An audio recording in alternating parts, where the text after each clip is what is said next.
Hello guys! Yan, maaga nagising si Inday para bumalik ng clinic dahil kahapon kumuha ako ng appointment for blood test. Ngayon ay babalik tayo ulit para kuhanan na ako ng sample dito para sa blood test. Yan guys, samahan ninyo ako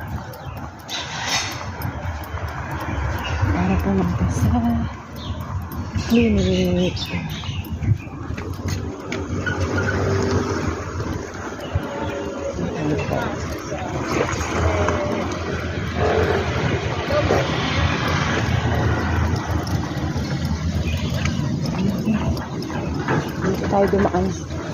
Hindi tayo dumaan ngayon sa highway kasi hindi pa siya mainit. Kahapon doon ako dumaan sa shortcut kasi sobra ng init. So,